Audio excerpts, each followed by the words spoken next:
people of the internet. My name is JD Shadow. Before I go any further, and before I say anything else, this video is not going to get monetized. I am not going to seek monetization on this particular video, and you're going to know the reason why in just a second. YouTube is under attack. I'm pretty sure you know by now that several channels have been getting demonetized either by specific videos or by their channel completely. What happened is that the Steven Crowder and Maza situation has boiled over, and other outlets like CNet and the New York Times are running hit pieces on other channels like Clean Prince Gaming when we talk about the CNet situation, and Philip DeFranco when we talk about the New York Times. The New York Times running a hit piece, and Philip DeFranco is actively trying to fight to make sure that he is not included in what is considered the alt-right, whatever the freaking hell that means. It is clear as what's going on here. It is clear as what is happening. Corporate media backs a lot of these particular outlets like CNet, like the New York Times. They have investors, they have advertisements, they have people who give them exclusive access to certain things.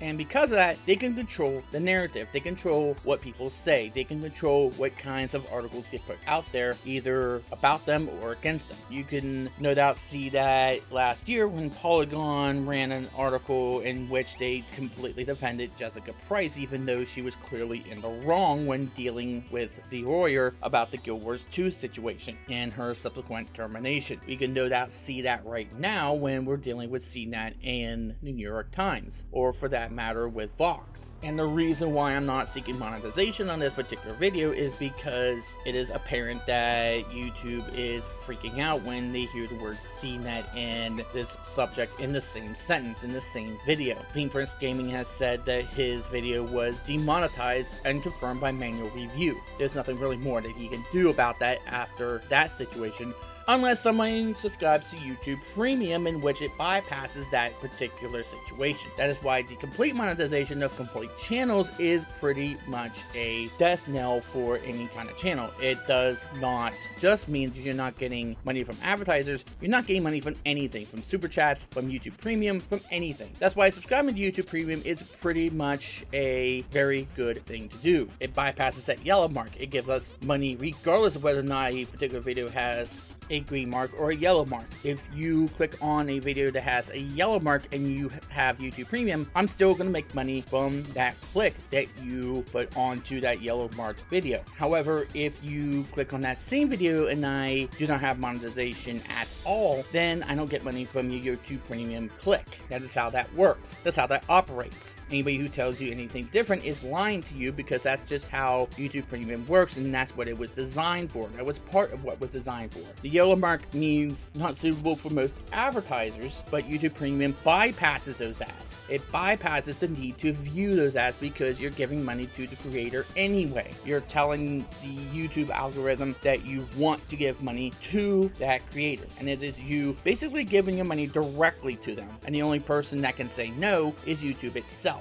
And unless it's not monetized at all, then it's not going to matter. But that's why I am making this video without monetization, is because in order for somebody to stop me from saying what I am saying here, they would have to try to take down the video entirely, to say that it is against TOS, or I am giving some copyrighted information or something along those lines, and to take down the video entirely. That is not going to happen. They're going to have to be hard pressed in order to find anything that is deemed obscene. They're going to find nothing that they can see or hear that can be deemed to be offensive. And if they try to spin that, then yeah, we know exactly what's going on. So that's why I'm not monetizing this. But I want to give one perfectly clear point. This is a concentrated and coordinated attack on YouTube and the kinds of creators who give you information, who give you news that no other outlet is going to give to you, because they are controlled by the corporate media. They are controlled by corporate interests. They do have a vested interest of making sure that certain information does not get out there, and they will do whatever it takes to make sure it never gets out there at all, ever. That's why people like Boogie are important. That's why Angry Joe is important. That's why other content like David Pockman or Joe Rogan middleman is important because they don't have a middleman. They don't have to worry about that. They don't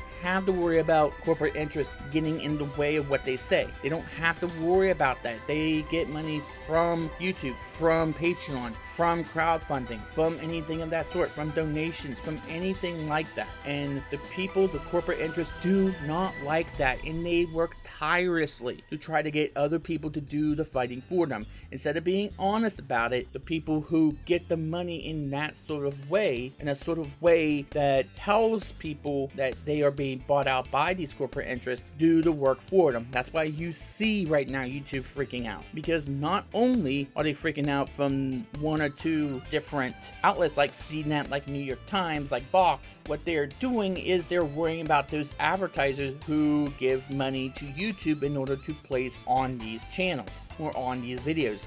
And these are the exact same advertisers that essentially give money to those outlets that are telling them to attack YouTube. They don't want us around. They do not want us around. Their ultimate goal is to push us completely out. But it gets much more dangerous than that, is because people are believing them. How many times have we seen that places like ResetEra find a particular video or a particular YouTube channel that gets into trouble, and they say the exact same thing countless times? Remember, it is very easy to find that everybody agrees with each other on a forum that purges any opposing viewpoint. It is always that YouTube is the devil. It is always that they worry that YouTube exists because YouTube has no middleman. The people who are talking like this on YouTube have no middleman.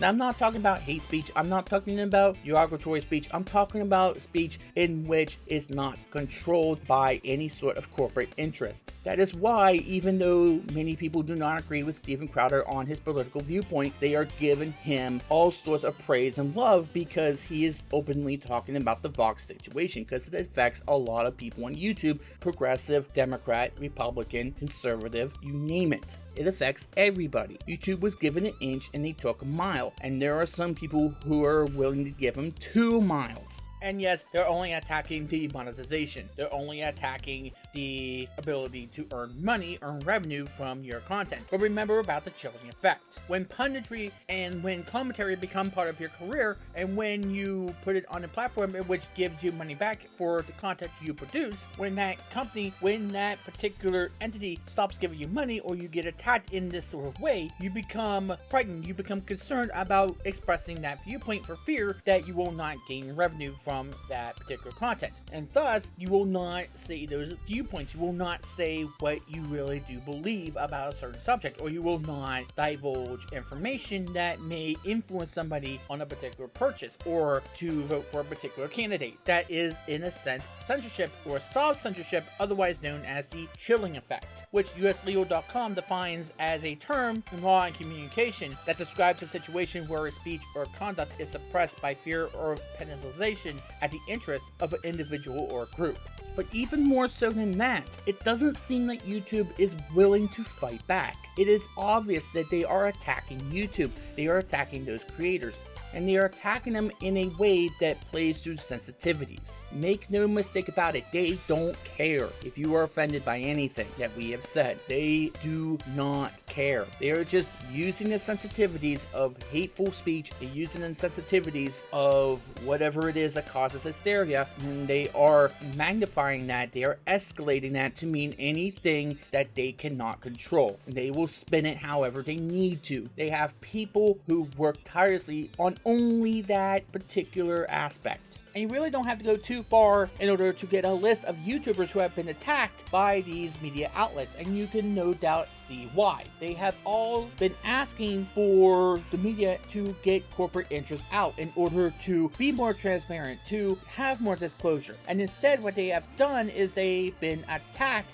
because the media does not want these corporate interests to go away. They make too much money off of these deals, too much money off of these advertisements, because they do have that middleman. They have so many investors, they have so many parent companies that tell them to either do whatever we tell you to do, or you lose all that money, or you lose all that revenue, or you lose your job. Take a look at the kinds of attacks that PewDiePie, Boogie2988, Now Angry Joe, Philip DeFranco, and the list will go on and on and on, have been getting on the back of them asking for more transparency, more disclosure, disclosure and less corporate meddling in how they cover video games and how they cover anything that they would cover. They constantly do get attacked, and it's always the most sensitive way possible. They play off of someone's emotions. Don't like what somebody said about a particular video game be not 60 frames per second? Hey, say that somewhere along the way they said something hateful against someone else's color or race or origin. Don't like how somebody funded their Kickstarter campaign? Just say that 5 years ago they came out with a tweet that was insensitive to somebody. It is just that simple, and we eat it up constantly. They are taken out of context constantly, and we keep falling for it. We have to stop falling for it. We have to stop being the gullible audience. But unfortunately, we also have, like I said, ResetEra, who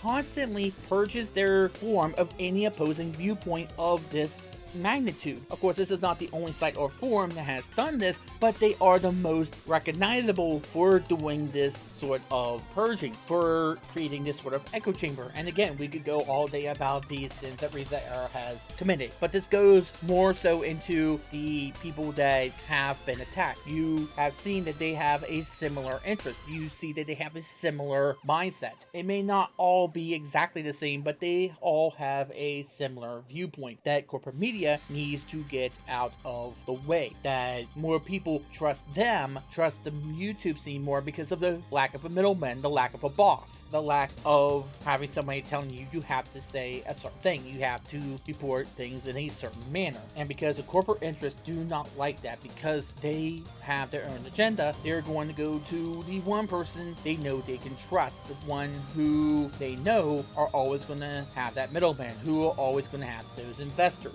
who are always going to have those people telling them that they have to report things a certain way in order to toe the line, in order to essentially do the dirty work for them. That's why you see the hit pieces that you are seeing right now. Make no mistake about it, they know exactly what it is they're doing. They've done it for years, since the 1950s, since the 60s, and so on. They've done this for decades. They know exactly what they're doing. And for YouTube to not fight on our side is absolutely frustrating. We need them to say enough. We protect our creators, we protect our investments, we protect the acts of being able to talk about what you want to talk about without the fear of middleman getting in the way. Look at how the Steven Crowder situation went. At first, they weren't willing to do anything about it, and then Maza went on a Twitter rampage, and all of a sudden, they are saying, okay, we're going to demonetize the entire channel, we're going to move something that we were going to do 2 months down the road up till now.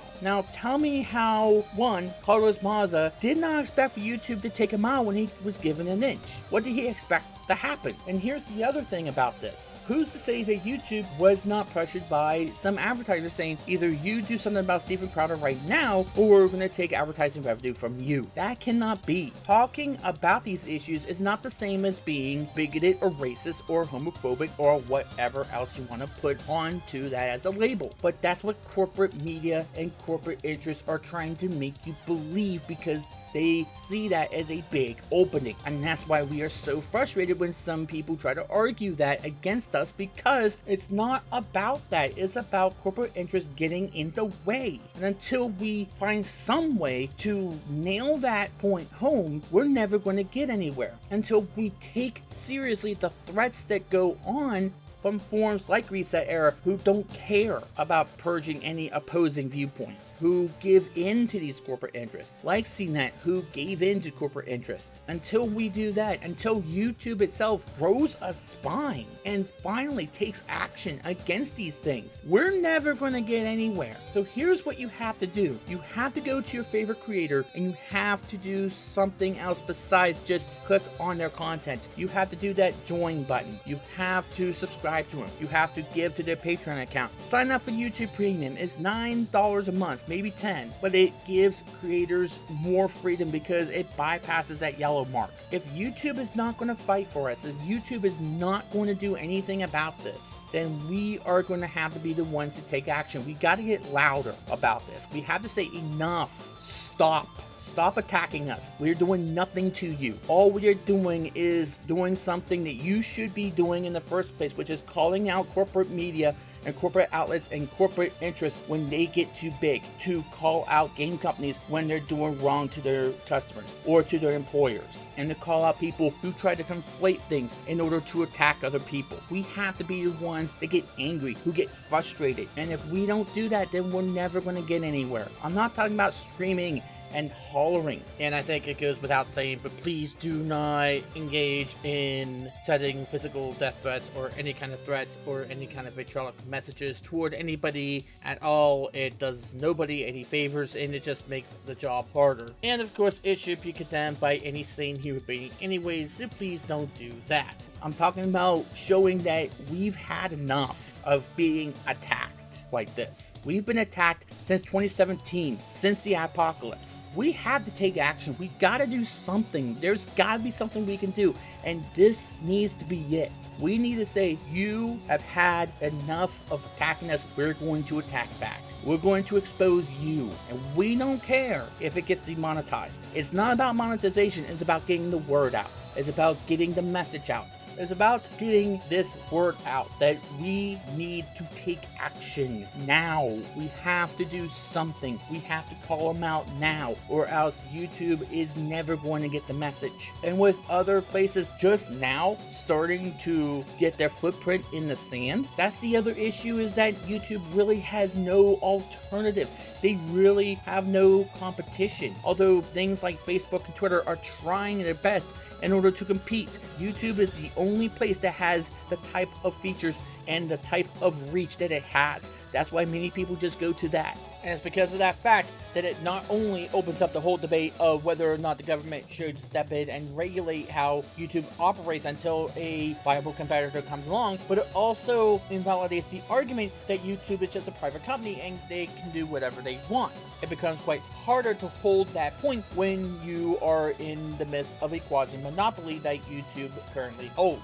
Making a personal website for your videos and putting your videos on there is not essentially viable. It is more viable to put them onto YouTube, which is the most profitable way in order to make an income with your videos. So getting deplatformed, getting demonetized off of YouTube is a death knell for anybody who depends on their videos in order to earn a relevant income or revenue stream. They need to know that they have power themselves. At some point, we have to say enough. We gotta find a way to say enough. If you're a YouTube creator, you have to take action. And I implore everyone to please, for the love of all that is holy, please share this video with as many people as you can. Tell these people about this content, about the people who repeatedly get attacked by these outlets because they don't know any better or they are so controlled by corporate interests. We gotta take action. We gotta do something. And if no one else is gonna do it, then it's up to us YouTube creators to do something about it, because if we don't, this is going to continue and continue. Thank you for watching. Thank you for listening, and I will see you next time.